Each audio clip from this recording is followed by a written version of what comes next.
فرماتے ایک شخص جنگل میں لکڑیاں کاٹنے جایا کرتا تھا تو شیر سے دوستی ہو گئی، یعنی ڈائریکٹ بادشاہ سے دوستی ہو گئی، اور بادشاہ بھی وہ جو جنگل کا بادشاہ ہے، جنگل کے بادشاہ سے دوستی ہو گئی۔ اب وہ لکڑہارا غریب آدمی تھا، لکڑیاں تو کاٹنی ہوتی تھی،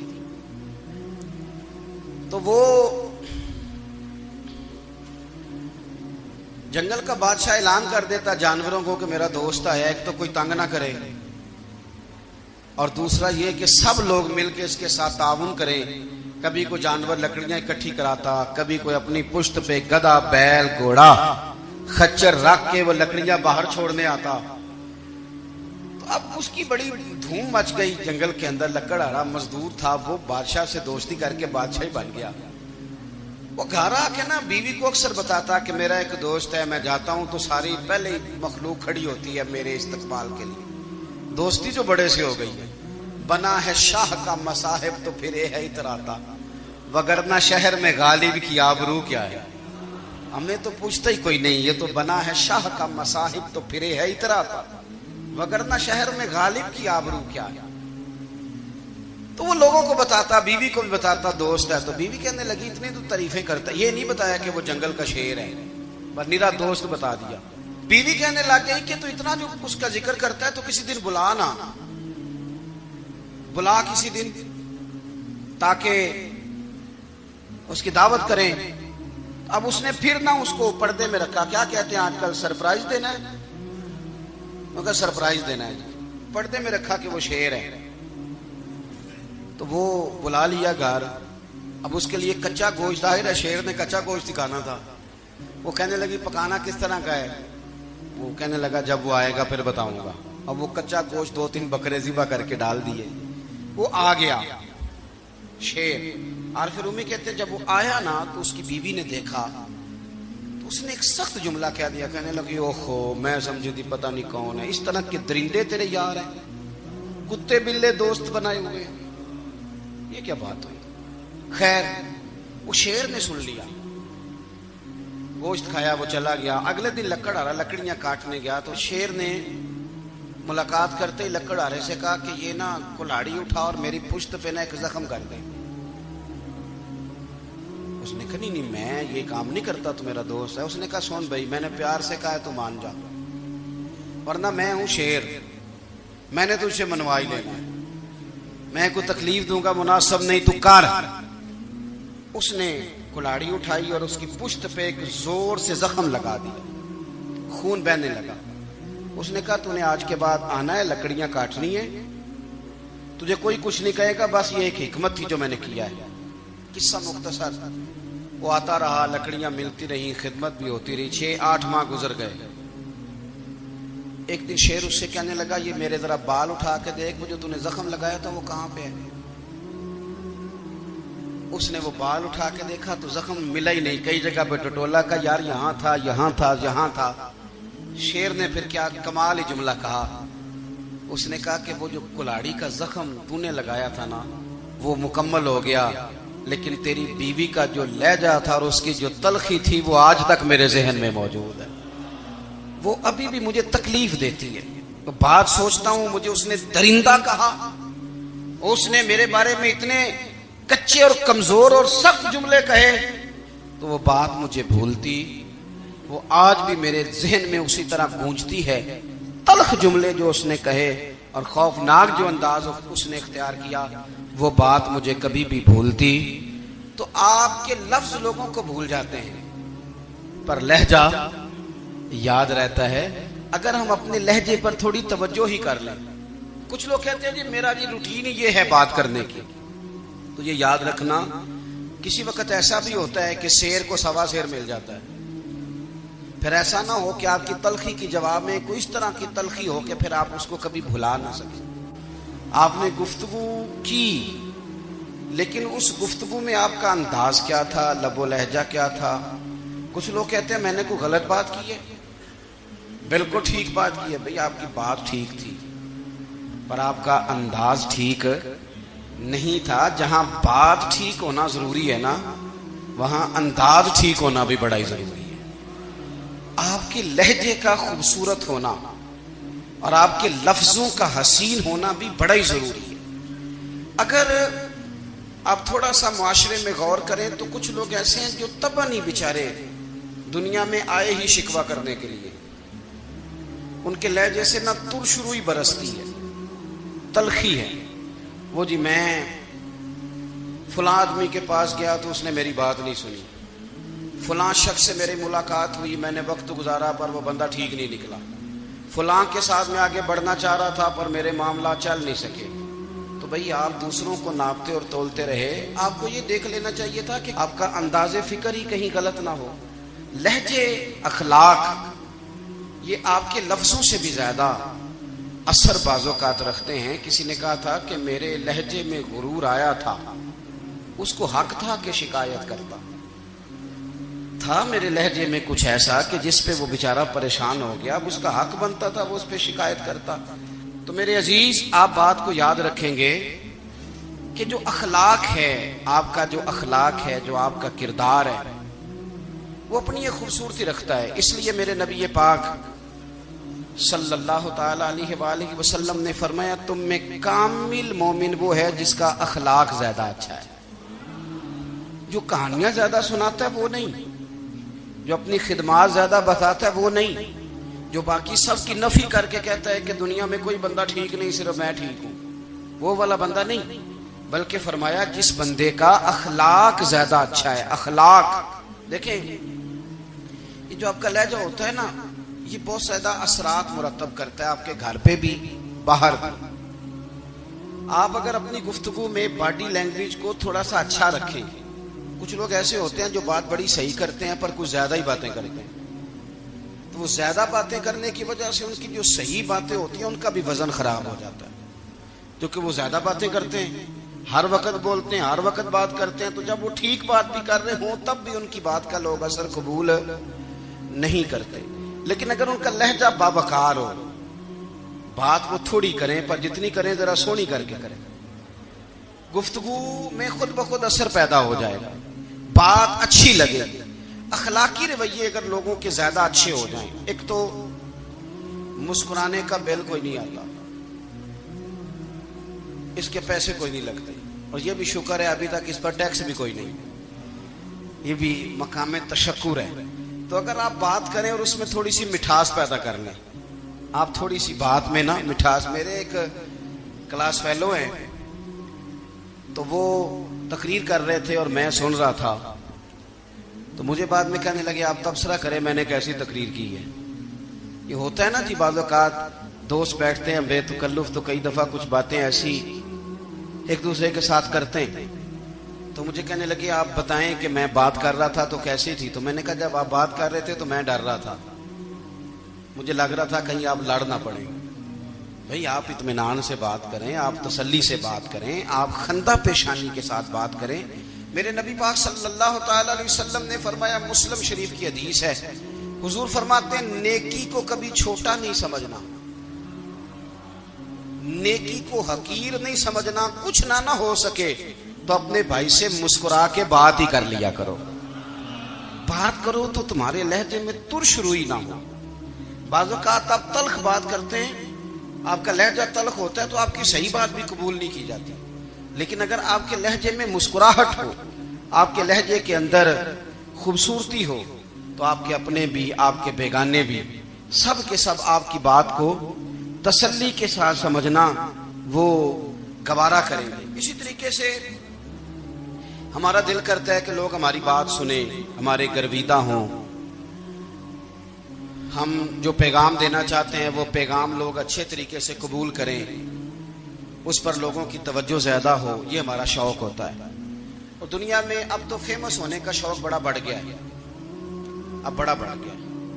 اب تو لوگوں کو نا شاید لوگ مقبولیت اسی کا نام لیتے ہیں کہ میرے اتنے لائکس ہیں، اتنے فالوور ہیں، اتنے سارے لوگ ہیں تو شاید میں بڑا مقبول ہوں. یاد رکھنا، قابلیت سے زیادہ قبولیت ضروری ہوتی ہے. فالوور کیا کریں گے اگر رب بھی راضی نہ ہوا تو؟ لائکس کیا کریں گے؟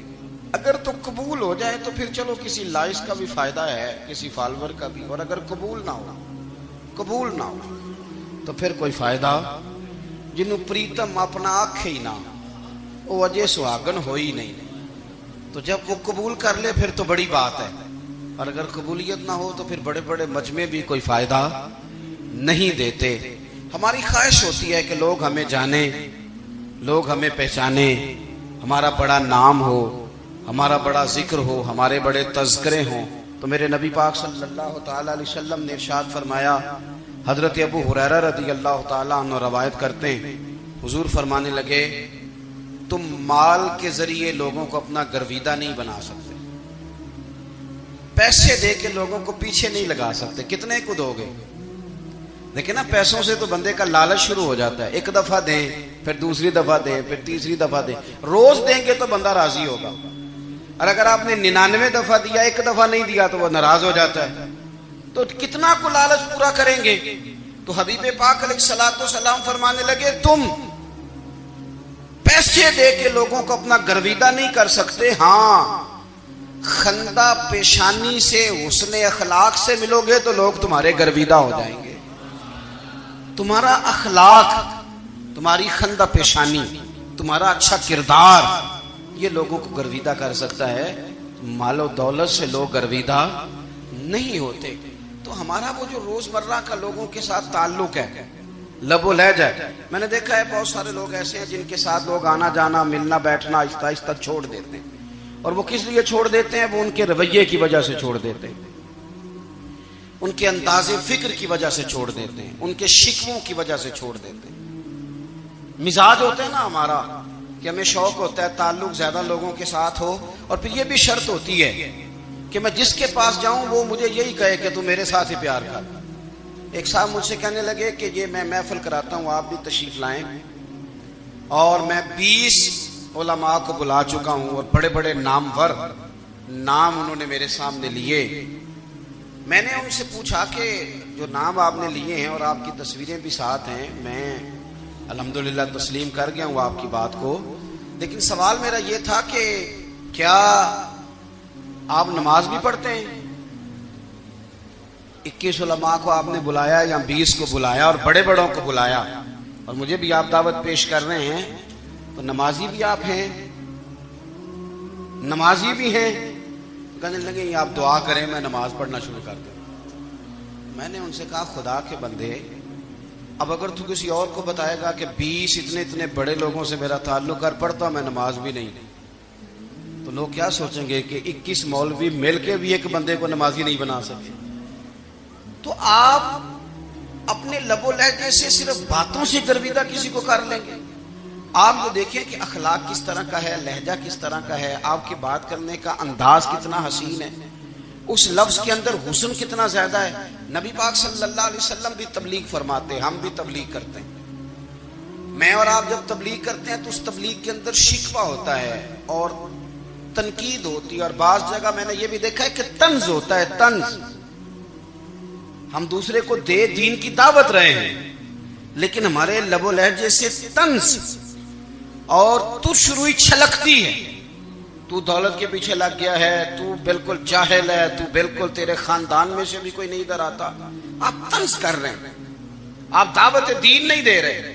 دعوت دین تو گلدستے میں رکھ کے پیش کی جاتی ہے, اس کی تو ایک خوبصورتی ہے, اس کا تو ایک حسن ہے, اس کی تو اپنی ایک جاذبیت ہے, اس کی اپنی ایک نورانیت ہے. صحابہ کرام علیہم رضوان فرماتے ہیں کہ حضرت سعد بن معاذ رضی اللہ تعالیٰ عنہ کا جنازہ تھا. اللہ کے پیارے محبوب صلی اللہ تعالیٰ علیہ وسلم نے جنازے کی امامت فرمائی, اور جنازے کی امامت کے بعد ابھی نہ قبر کے تیار ہونے میں کچھ ٹائم باقی تھا, تو حضور زمین پہ تشریف فرما ہوئے. لوگ قبر کی تیاری میں ہیں, بعض اوقات ہوتا ہے نا ابھی قبر نہیں تیار ہوئی, تو کہتے ہیں کہ لکڑی کے ساتھ حضور نے زمین کریدنی شروع کر دی, اور دیر تک حضور نے چہرہ نور کو زمین کی طرف جھکائے رکھا, گویا زمین شرف دیدار حاصل کرتی رہی.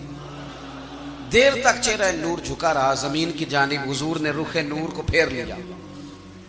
صحابہ کہتے ہیں کہ ہم نہ بڑے, جب حضور ہمارے قریب ہوتے تھے تو ہمارا خیال ہوتا تھا کہ رحمت کی برکھا ہے, اپنے اپنے حصے کا کرم اڈیل لے اپنے اوپر. فرماتے ہیں منتظر تھے کہ حضور کب ہماری طرف رخ انور پھیریں اور ہم کریم سے کوئی بات سن سکیں. ارشاد فرماتے ہیں کہ ہم بڑے شدید منتظر تھے. دیر کے بعد نبی پاک علیہ الصلوۃ والسلام نے چہرہ انور اٹھایا. دیر کے بعد چہرہ انور اٹھایا. یہ دیکھیں تبلیغ ہو رہی ہے. اور جب حضور نے چہرہ انور اٹھایا تو آنکھوں میں آنسو تھے, رو رہے تھے. اور 3 دفعہ حضور نے فرمایا, کیونکہ قبر تیار ہو رہی تھی, 3 دفعہ نبی کریم نے فرمایا, لوگو قبر آخرت کی منزلوں میں سے پہلی منزل ہے, اس کی تیاری کر لو, اس کی تیاری کر لو, اس کی تیاری کر لو. 3 دفعہ حضور نے یہ جملے دہرائے. کیوں؟ ایک میں تبلیغ کرتا ہوں پر اس میں نہ درد ہے, نہ رونا ہے, نہ وہ لب و لہجہ. ایک حضور دعوت دے رہے ہیں قبر کی تیاری کی, لیکن اس میں آنسو ہے, اس میں خاص رغبت ہے غلاموں کے. تو اپنی زندگی کے اندر جو ہمارا انداز تکلم ہے, ہمارا انداز گفتگو ہے, میں کہا کرتا ہوں کہ ہم نا دین کے لیے جب کلام کر رہے ہوتے ہیں تو شدت ہوتی ہے ہمارے جملوں کے اندر. بعض مقامات شدت کے ہوتے ہیں. آپ جہاد کی بات کر رہے ہیں, ناموس رسالت کی بات کر رہے ہیں, تو کسی جگہ آپ کے لب و لہجے کے اندر شدت کا ہو جانا برا نہیں ہے, بلکہ وہ اچھا ہے. لیکن میرے عزیز, ہر وقت یہ کچھ لوگ تلخ ہیں, انہیں کسی وقت بھی آپ ان سے ملاقات کر لیں وہ لوگ آپ کو پریشان ہی نظر آئیں گے. حضرت سیدنا عبداللہ ابن عمر رضی اللہ تعالیٰ عنہ روایت کرتے ہیں کہ نبی پاک صلی اللہ تعالیٰ علیہ وآلہ وسلم نے ارشاد فرمایا کہ جنت میں ایسے بھی کمرے ہوں گے, جنت میں کچھ ایسے کمرے, کچھ ایسے مکانات بھی ہوں گے کہ باہر کھڑے ہوں گے تو اندر نظر آئے گا, اور اندر کھڑے ہوں گے تو باہر نظر آئے گا. یعنی ایک تو تم آئینے لگاتے ہو نا, وہ دیواریں اتنی شفاف ہوں گی کہ اندر باہر سے ان کا حسن دکھائی دے گا. حضرت سیدنا مالک اشعری رضی اللہ تعالیٰ عنہ بیٹھے تھے, کہتے ہیں میں نے فوراً عرض کی, حضور وہ ملیں گے کس کو؟ وہ جو اتنے حسین گھر ہوں گے کہ دیواریں ہی شیشے کی محسوس ہوں گی, اندر باہر سے حسن کے جلوے دکھائی دیں گے, حضور وہ ملیں گے کسے؟ تو اللہ کے پیارے محبوب علیہ السلام نے فرمایا وہ اس کو ملیں گے جو گفتگو اچھی کرے گا, جو گفتگو اچھی کرے گا, لب و لہجہ اخلاق والا ہوگا, گفتگو اچھی کرے گا, لوگوں کو کھانا کھلائے گا, اور جب لوگ سو رہے ہوں گے تو وہ اٹھ کے اپنے رب کی عبادت کرے گا. اس شخص کو وہ مکانات ملیں گے جن کی دیواریں آئینے کی مانند ہوں گی, جن کا حسن تازہ ہوگا, جن کو اللہ تبارک و تعالیٰ نے اپنے فضل سے مزین کیا ہوگا, سنوارا ہوگا. ہم اگر تھوڑی سی توجہ کریں نا تو کئی دفعہ وقت گزر جاتا ہے, لہجہ نہیں بھولتا, لہجہ یاد رہتا ہے. آپ تو 2 منٹ کے لیے غصے میں تھے نا, تو آپ نے کوئی بات کر دی کسی غریب کو, کسی شخص کو, آپ غصے میں تھے, آپ نے کہہ دیا, اس بیچارے نے سن لیا, لیکن وہ باتیں اسے سونے نہیں دیتی, بار بار یاد آتی. کوئی آپ کے ساتھ تلخ کلام کر دے نا, کبھی تلخ گفتگو کر دے, بندہ جب سامنے آتا ہے وہ باتیں یاد آ جاتی ہیں, تکلیف ہوتی ہے, اور وقت گزر جاتا ہے. لڑائیاں ہمیشہ چل نہیں سکتی. لڑائی کتنی دیر کی ہوتی ہے؟ 1 دن کی, 2 دن کی. قتل بھی ہوں تو اگر قاتل کو پھانسی بھی ہو جائے تو پھانسی کے بعد بالآخر لڑائی تو ختم ہو ہی گئی نا. لڑائی ہمیشہ چلتی, تلخی ہمیشہ چل سکتی نہیں. تلخی روٹین میں چلنے والا سکہ, کوئی سکے روٹین میں چلتے وقتی ہوتے. یہ جو غصے کا لب و لہجہ ہے, تلخی کا سکہ, یہ بھائی روٹین میں نہیں چلتا, اس نے ایک نہ ایک دن ختم ہو جانا ہے. روٹین میں پیار ہی چلتا ہے. حضرت جابر ابن عبداللہ کہتے ہیں حضور پہلے دن مدینہ منورہ آئے, میں زیارت کے لیے گیا تو میں نے مسکراتے دیکھا. 10 سال میں دیدار کرتا رہا, اور وصال سے چند دن پہلے بھی میں نے زیارت کی تو مدینے والے محبوب کو مسکراتے ہوئے دیکھا ہے. یہ جو آپ کا لب و لہجہ ہے نا, اخلاق والا, حسن والا, مسکرانے والا, یہ لب و لہجہ نا ذرا لمبا چلتا ہے. یہ روٹین ہے, یہ روز چلے گا. یہ سکہ وہ ہے جو رائج الوقت رہتا ہے, یہ کبھی بھی ختم ہونے والا یہ خزانہ ہے. تو یہ جو آپ کا تلخ لب و لہجہ ہے, یہ روٹین نہیں. بڑی سادی بات میرے ابا جی بتایا کرتے تھے. والد صاحب کہتے ہیں کہ ایک دیہاتی بندہ نہ چلا گیا وہ کسی مولوی صاحب کی تقریر سننے.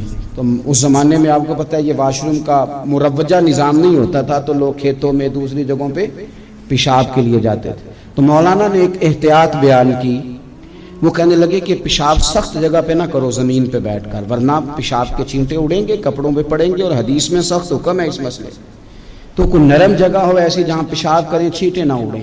وہ بندہ عمل کرنے والا تھا نا، اس نے میری تقریر سن کے سر دھن کے جانا نہیں تھا، اس نے اتنی ساری ریت لے لی، کپڑے میں باندھ لی، اور وہ اس نے کندھے پہ رکھی ہوئی ہے، جہاں پیشاب کا وقت آتا پہلے ریت بچھاتا، پھر پیشاب کرتا تاکہ میرے کپڑوں پہ نہ پڑے۔ ایک صاحب نے اسے کہا کوئی ہفتے بعد چلو بیان سننے چلیں، تو کہنے لگا میں پہلے پہ عمل کر لوں، یہی بڑا ہے، میں نے تو اتنی ساری ریت، کندھا تھک گیا ہے میرا، اس دن سے اٹھائی ہے، تو میں نہیں چاہتا کہ نہیں بھی سنوں تو کسی اور جگہ میں۔ یہ تفریح تباہ کے لیے بات کو نہ سمجھیں، اس سادے آدمی نے جو ہمیں سمجھایا مجھے اور آپ کو، اس پر غور کرے کہ کل بھی سنا تھا، پرسوں بھی سنا تھا، پیر صاحب نے ترسوں بھی کہا تھا، شیخ نے پرسوں بھی کہا تھا، پچھلے ہفتے بھی کہا تھا، تو نے اگر شیخ کی بھی نہیں سنی، استاد کی بھی نہیں سنی، پیر کی بھی نہیں سنی، اور اس دور کے پیر جو صحیح کام کرنے والے ہیں، استاد جو صحیح کام کرنے مجبور ہو گئے ہیں بیچارے، کہتے ہیں کس کی تربیت کریں، کس درد سے کہا تھا حضرت سلطان باؤ نے، وہ کہتے ہیں اور رب دا طالب کوئی بھی نہیں ملیا، اتے جو ملے ہے طالب زردہ، یہ تو آئے ہیں کاروبار سیدھا کرنے، فوٹو کھچوانے، فلاں کام کے لیے، یہ تو وہ جو ہم دینا چاہتے ہیں اس کا تو مزاج ہی نہیں۔ پہلے بھی میں نے کہا تھا، پھر کہتا ہوں، مجھے شوق نہیں ہے، خدا مجھے معاف کر دے اس دن سے پہلے جس دن یہ شوق ہو کہ میں سویرے جاؤں گا تو نوٹ لاؤں گا، تو شام جاؤں گا تو نوٹ لاؤں گا، یہ شوق نہیں ہے، طبیعت نہیں ہے، من نہیں چاہتا، لیکن یہ کہ یہاں بھی آ جائیں خطاب کر دیں، یہاں بھی او خدا کے بندو، ہم کہاں اس قابل ہیں ہم خطاب کریں، ہم نے تو نا جی ایک اذان دینی شروع کی ہوئی، صبح و شام ایک اذان پڑھتے ہیں، ہے یہ پیغام حضرت احمد رضا کہ بارگاہ نبی کے رہو با وفا، ہم تو کہتے ہیں ادھر آ جاؤ، ٹھوکریں کھاتے پھرو گے ان کے در پہ آ پڑو، قافلہ تو اے رضا اول گیا آخر گیا، ہم تو کہتے ہیں ادھر آؤ اللہ رسول کی بارگاہ کی طرف رجوع کرو، اور وہ ایک جملے پہ اگر تو عمل ہو گیا، پیار سے باتیں کرتا رہتا ہوں، سب کے ساتھ نہیں کرتا، جس کا مجھے پتا ہو کہ یہ تھوڑا سہ لے گا۔ ایک دوست نے مجھے کہا کہ میں تو آتا ہوں تو مجھے علاقے کے لوگ کہتے ہیں ان کو بلاؤ، تو میں کہتا ہوں پورا عمل کرنا میری غلط ہے، تو پھر میں باقیوں کو بھی لگا جاؤں گا، تو اگر تیرا ہی عمل نہیں ہو سکا تو باقیوں کو میں نے جا کے کیا سمجھانا ہے۔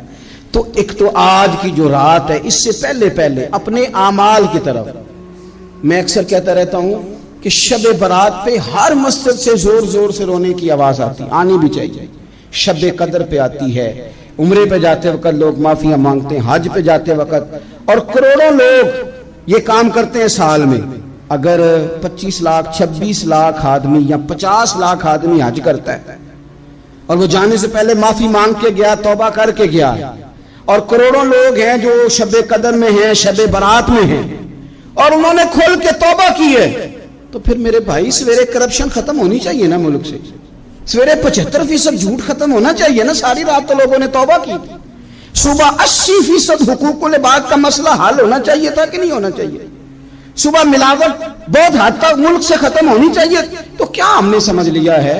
ہم نے یہ سمجھا ہے کہ شب برات پہ بھی بس ایک رسم ادا کرو، آؤ تھوڑی توبہ کرو چھٹی کر جاؤ، آئیے شب قدر تو توبہ کرو چھٹی کر جاؤ، کیا یہ ہم نے مطلب سمجھ لیا؟ حج کرنے گئے، رب کی بارگاہ میں حاضر ہوئے، رسول کریم کی بارگاہ سے بھی جو ہو کے آ جائے اور بدلے ہی نہ، وہاں تک جائے اور بدلے ہی نہ، مدینے گئے، کعبے گئے، کربلا گئے، جیسے گئے تھے گھوم پھر کے ویسے ہی آ گئے۔ نتیجہ کیا ہے؟ اپنی زندگی نتیجہ خیز بنائیں۔ آج اس خوبصورت موقع پر جب شب برات ہمارے سامنے کھڑی ہے، اپنے ذہن میں تہیہ کریں کہ اب ہم نے بدل جانا ہے۔ شوگر ہو جائے تو بدلنا پڑتا ہے، اللہ معاف کرے، چینی چھوڑنی پڑتی ہے، من پسند مٹھائیاں چھوڑنی پڑتی ہیں، بدلنا پڑتا ہے۔ بلڈ پریشر ہو جائے تو یارو بدلنا پڑتا ہے۔ اگر انسان کو خدا نہ خواستہ کوئی مرض لگ جائے تو بدلنا پڑتا ہے۔ اولاد پیدا ہو جائے تو بدلنا پڑتا ہے۔ گھر میں بیٹیاں پیدا ہو جائیں تو بوڑھے باپ کو بدلنا پڑتا ہے۔ بال سفید آ جائیں تو پھر بھی تو بدل جانا چاہیے نا۔ انسان کی عمر 40 سال ہو جائے تو پھر بھی تو بدل جانا چاہیے۔ شب برات پہ توبہ کرے تو پھر بھی تو بدل جانا چاہیے۔ اب بدل جائیں، اب ہم بدل جائیں۔ اب نہ درد ہوتی ہے، گاڑی میں بیٹھیں تو کمر پہ درد ہوتی ہے، اب ہم بدل جائیں۔ اب لوگ بتاتے ہیں تیرے بال سفید ہونے لگ گئے، اب ہم بدل جائیں۔ اب لوگ ہمیں کہتے ہیں بچے جوان ہو گئے، اب ہم بدل رہے نا یارو۔ اب لوگ ہمیں کہتے ہیں کہ اوہو اب تو آپ اٹھتے وقت زمین پہ پہلے ہاتھ رکھتے ہیں پھر اٹھتے ہیں، اب بدل نہ جائیں۔ اب محسوس ہوتا ہے کہ نیند گہری نہیں آتی، اب محسوس ہوتا ہے کہیں کہیں جسم میں تکلیف ہے، اب بدل نہ جائیں۔ اب نہ کئی کلاس فیلو چلے گئے دنیا چھوڑ کے، بدل نہ جائیں۔ اپنے بہن بھائیوں میں سے کئیوں کا جنازہ پڑا، بدل نہ جائیں۔ ہم میں سے کئیوں نے ماں باپ دفن کر دیے، پھول ڈال دیے قبروں پہ، بدل جائیں۔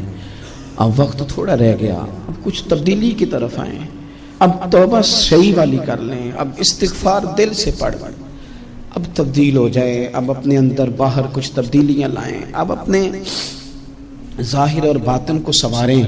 اب اللہ رسول کی بارگاہ میں جانا ہے نا تو کہیں ایسا نہ ہو شرم آئے حضور کے سامنے کھڑے ہوتے، حیا آئے نبی کریم کی بارگاہ میں کھڑے ہوتے۔ اب کچھ تبدیلی لائیں، آج ارادہ کریں کہ آج جو توبہ کریں گے وہ صحیح والی کریں گے، آج جو وہاں استغفار کریں گے اللہ کے حضور حاضر ہو کے تو وہ صحیح والا کریں گے۔ اب کچھ تبدیلی کا مزاج لائیں۔ اور پھر ایک اور بات بھی عرض کروں، ہمارے ذاتی تعلقات سارے دھوکہ ہیں، ہماری جیبوں میں مال سارا دھوکہ ہے، ہمارے بلند و باغ دعوے سارے دھوکہ ہیں، ہمارے بڑے بڑے رتبے سارے دھوکہ ہیں۔ بڑے تعلقات تھے بیٹے کے، پر ماں بیمار تھی تو اسے صحت تو نہیں تعلقات کی وجہ سے مل سکتی۔ بڑے تعلقات تھے نا بیٹے کے، لیکن جب بیماری زور پکڑ گئی تو پھر کیا کر سکا کوئی؟ بڑے تعلقات تھے، بڑا پیسہ تھا جیب میں، بڑا کچھ تھا، لیکن جب جناب اسرائیل آئے تو پھر کوئی کچھ بھی نہ کر سکا، پھر اپنے رہ گئے اور جس کو جانا تھا وہ سب چلے گئے۔ تو یہ جتنی چیزیں ہیں نا یہ کچھ نہیں ہیں، یہ دھوکہ ہے۔ سچ صرف اللہ رسول کی ذات ہے، حقیقت صرف دین ہے، اصل صرف وہ بارگاہیں ہیں۔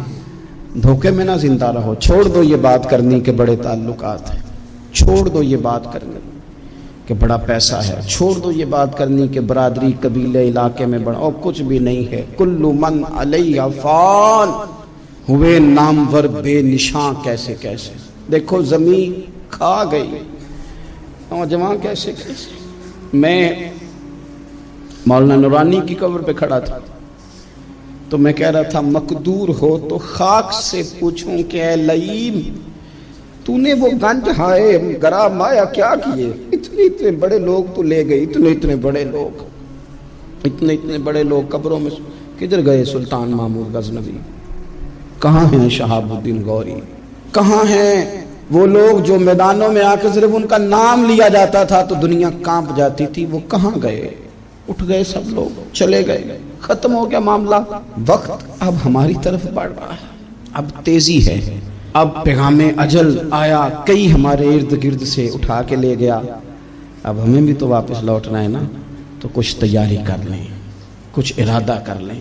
اور بارگاہ رب رسول کی اس طرح کی ہے کہ بس جانے کی دیر ہے، بس صرف جانے کی دیر ہے، صرف جانے کی۔ اور اللہ رسول کی بارگاہ دوستو وہ والی ہے کہ جہاں نا زیادہ منت بھی نہیں کرنی پڑتی۔ وہ جو 4-5 لوگ تھے نا مکہ مکرمہ میں، انہوں نے بہت ہی اسلام کی مخالفت کی حد کر دی تھی، ان کے لیے حکم ہوا تھا جہاں ملے قتل کر دو۔ اکرمہ تھے، ابن خطل تھے، کچھ اور لوگ تھے، تو پتہ ہے ان کو کسی نے مشورہ کیا دیا تھا؟ کسی کافر نے مشورہ دیا، پر پتہ صلاح کیا دی تھی؟